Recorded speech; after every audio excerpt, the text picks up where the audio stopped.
Do a quick video of the 240 project. It's a 1990. Started out with the single cam KA, and I've got that swapped out. I'm just about done putting in the REDTOP SR20. And from what I've read, I believe this is a late model REDTOP. One of the ways you can identify this is they have these raised cooling fins on the head. Well, here's another one for comparison. This, I guess, would be considered like an early or mid-model REDTOP. As you can see, the surface of the head is quite a bit smoother. I don't know if it really has any impact in performance or cooling, but I know it's one of the ways that people use to identify which REDTOPs they have. Went with the Koyo. Ditched the side mount intercooler.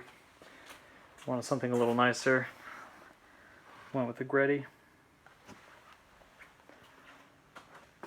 HKS blow-off valve. And for now I'm still running the T25, but I didn't like the look of the cast iron manifold that the SRs come with, so I just went with the Megan. I mean, looks nicer. As far as the intake, powered by Max or Max Power. Their front mount kit works out pretty well. Still running the single cam MAF sensor. These work with the SRs. The dual cam ones do not. So if your swap didn't come with one and you have one of the early 240s, you can use the single cam MAF sensors now.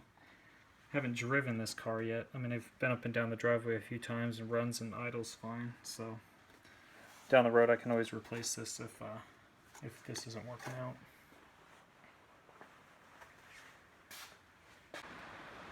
So for the battery, I just went with one of the smaller slim batteries. Originally I was going to relocate a full-size battery to the trunk, but I just kind of got impatient, and I know a lot of guys run these batteries because they work well with the front mount piping. So in the meantime, I'm just going to stick with this, and eventually I'll relocate it to the back.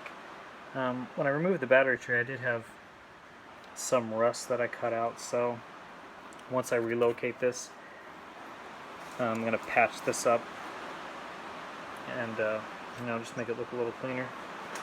I had to replace the original fuel rail. It was damaged during shipping, and I tried to bend it back, but no matter what I did, it just always leaked even after the new seals. So in the meantime, I sent off my injectors, had those balanced and tested. They turned out okay. As far as what I have left, still have to figure out the power steering situation. From what I've read, you can reuse the stock lines if you're careful enough. They will work with the SR pump. I guess I'll try that since it's free. If not, I'm sure someone makes some sort of aftermarket lines I can buy. Once I had the swap in the car, the only real issue I had was, even though the igniter chip tested fine and it looked okay, nothing kind of showed that there was an issue with it. The car just wouldn't start.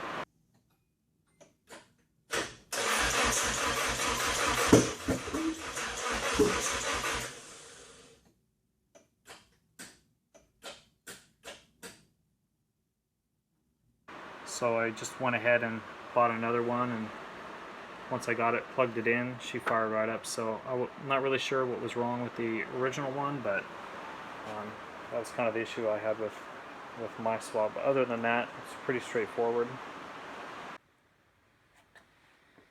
I've also decided to get rid of the clutch fan, and I went ahead and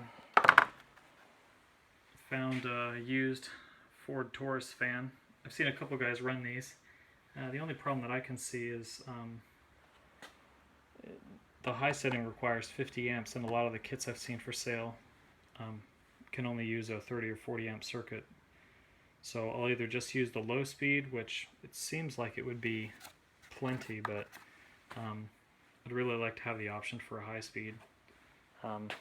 So I've got to kind of figure that out. I'm not really sure what's the best way to go about it, but I'm sure somebody online has kind of figured out how to do that.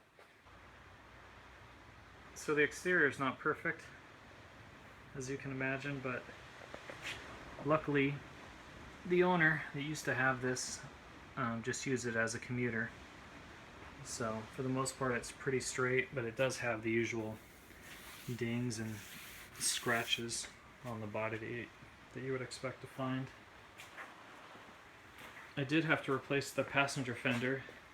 One of the dents was just a lot bigger than anything I'd be able to take care of, but you know, even this one isn't that great. It does have a pretty bad dent here in the back. I don't really have any experience with doing body work, but I figured this would be a good time to learn. And you know, if I get lazy, or you know, if it doesn't really look that great, I can just throw on some over fenders. Here's the interior. There's really nothing special about it, aside from the fact that it's really clean and it doesn't stink, so that's a bonus. But like most 240s, the seats are really worn out, still usable, along with the door cards, but those can be replaced, along with a nicer steering wheel. But I'll still need to swap out the dash cluster, install a couple more gauges, get those wired up, and just reinstall some of these interior pieces I took out. And that's basically where the car is at this point.